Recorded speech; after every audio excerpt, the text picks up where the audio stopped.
Assalamualaikum warahmatullahi wabarakatuh. Perkenalkan, saya Dr. Reza Anggita Salsabella, trainer Fakultas Kedokteran Universitas Muhammadiyah Semarang. Pada kesempatan kali ini, saya akan menjelaskan mengenai pemeriksaan hernia. Tujuan pembelajaran: mahasiswa mampu melakukan pemeriksaan hernia untuk menegakkan diagnosis dan penata laksanaannya. Hernia merupakan penonjolan suatu kantung peritoneum, organ atau lemak peritoneum melalui bagian lemah locus minoris dari dinding abdomen. Defek tersebut dapat terjadi karena kongenital atau akuisita. Bagian-bagian dari hernia yaitu cincin hernia, kantung hernia, dan isi hernia. Menurut sifatnya, hernia dibagi menjadi hernia reponibel. Hernia reponibel bila isi hernia dapat keluar masuk. Usus keluar bila berdiri atau mengedan dan masuk lagi jika berbaring atau didorong masuk. Tidak ada keluhan nyeri dan gejala obstruksi usus. Hernia irreponibel terjadi bila kantong hernia tidak dapat dikembalikan ke dalam rongga. Biasanya disebabkan oleh perlekatan isi kantong pada peritoneum. Tidak ada keluhan nyeri atau tanda obstruksi usus. Disebut juga hernia akreta. Hernia incarcerata atau strangulata terjadi bila isi hernia terjepit oleh cincin hernia, tidak dapat kembali ke dalam rongga perut, disertai akibatnya berupa gangguan pasase atau vaskularisasi. Menurut letaknya, hernia dibagi menjadi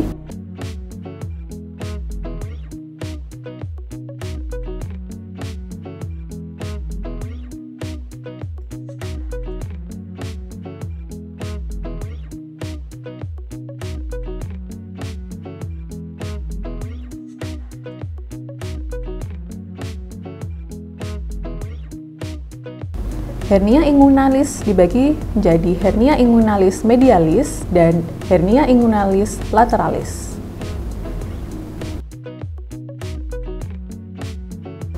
Pemeriksaan hernia.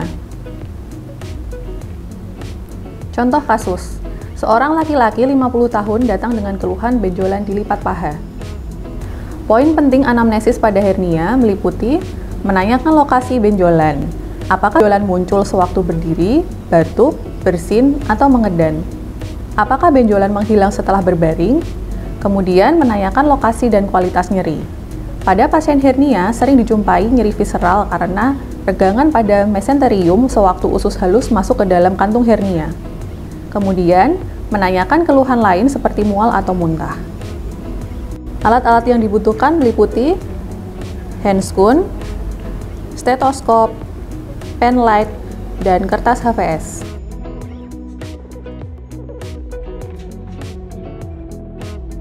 Setelah melakukan anamnesis dan inform konsen, pasien diminta untuk melepaskan pakaian atau celana seperlunya, sesuai lokasi keluhan. Meminta pasien untuk memberikan respon terhadap pemeriksaan jika merasa nyeri. Baik Pak, kali ini saya akan memeriksa daerah benjolan ya Pak ya. Silakan Bapak bisa buka celana dan baju secukupnya sesuai dengan lokasinya tadi. Kemudian nanti jika merasa nyeri, tolong bilang ya Pak ya. Terima kasih.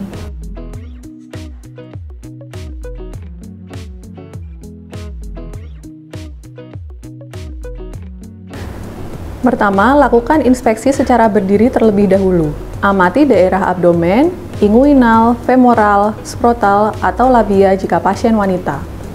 Apakah ada benjolan yang tampak tanpa meminta pasien mengedan atau batuk? Selanjutnya, meminta pasien untuk mengedan atau batuk, lakukan penilaian yang sama. Baik, silahkan Bapak bisa mengedan atau batuk. Jika terdapat benjolan, kita nilai lokasi, jumlah, ukuran, bentuk, berbatas tegas atau tidak. Jika ditemukan benjolan saat pasien berdiri, pemeriksaan dapat dilanjutkan dengan meminta pasien untuk berbaring. Hal ini bertujuan untuk menilai apakah benjolan dapat kembali sendiri atau menghilang dengan berbaring. Selanjutnya, pemeriksaan palpasi. Palpasi dilakukan di daerah benjolan, tanpa dan dengan mengedan atau batuk. Silahkan sekarang Bapak berbaring di bed. Selanjutnya kita palpasi di daerah inguinal sesuai dengan keluhan. Kemudian minta pasien untuk mengejan atau batuk. Baik Pak, silahkan bisa batuk. Di sini kita nilai adakah benjolan atau tidak. Maka, jika terjadi benjolan, nilai lokasi, jumlah, ukuran, bentuk, batas, konsistensi, dan ada atau tidaknya nyeri tekan. Jika teraba benjolan, kita coba mengembalikan benjolan ke posisinya, namun tidak dilakukan pada pasien dengan mual, muntah, dan nyeri saat reposisi. Pemeriksaan khusus hernia. Yang pertama, pemeriksaan finger test. Pemeriksaan dapat dilakukan dengan berbaring atau berdiri. Pemeriksaan menggunakan jari kedua atau kelima. Kemudian, masukkan jari melalui anulus externus ke canalis inguinalis. Meminta pasien untuk batuk atau mengejan. Baik, silakan Bapak batuk atau mengejan. Kemudian kita rasakan adakah benjolan.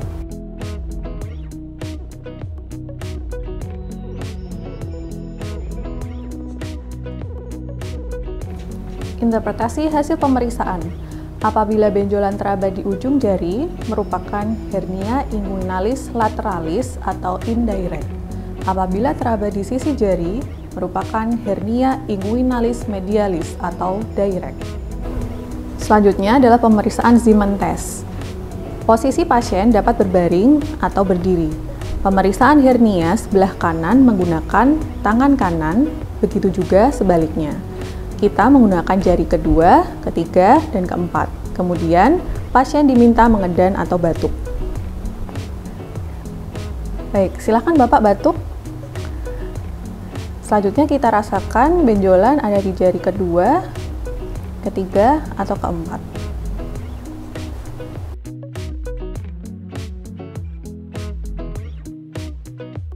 Interpretasi. Apabila ada rangsang nyeri atau dorongan pada jari kedua, maka hernia inguinalis lateralis.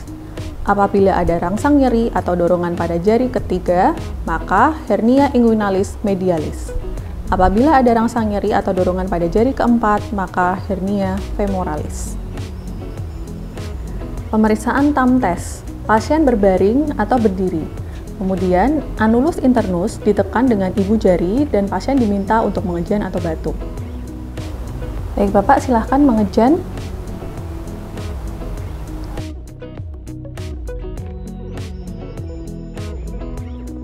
Interpretasi. Apabila tidak keluar benjolan, maka hernia inguinalis lateralis.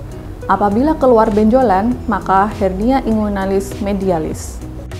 Pemeriksaan transluminasi. Pemeriksaan transluminasi dilakukan saat pasien mengeluh terdapat benjolan atau pembesaran pada daerah skrotum. Pemeriksaan pada kasus hernia ini bertujuan untuk memastikan apakah isi benjolan tersebut benar berupa usus, yang berarti hernia skrotalis, atau cairan, yang berarti hidrokel. Pemeriksaan transluminasi dapat dilakukan pada pemeriksaan dengan ruangan gelap atau bisa menggunakan corong atau gulungan kertas. Interpretasi. Merah terang berarti hidrokel, gelap berarti hernia skrotalis. Selanjutnya kita lakukan auskultasi di daerah benjolan. Kita nilai apakah terdengar peristaltik atau tidak. Pemeriksaan limfonodi inguinal dan femoral. Inspeksi. Kita perhatikan apakah terdapat benjolan, hiperemis, dan apakah warna kulit sama dengan sekitar. Palpasi. Meraba daerah inguinal hingga femoral. Lakukan penilaian jika terdapat benjolan, mulai dari letak, jumlah, konsistensi, dan nyeri tekan. Baik, kita raba limfonodi inguinal dan femoral.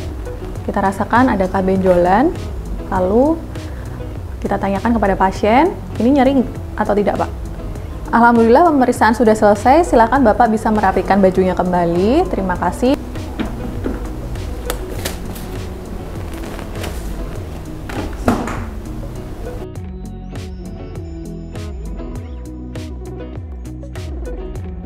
Diagnosis hernia. Diawali dengan menyebutkan hernia, jenis atau lokasi, dekstra atau sinistra, dan sifat hernia. Contoh, hernia inguinalis medialis dekstra reponible.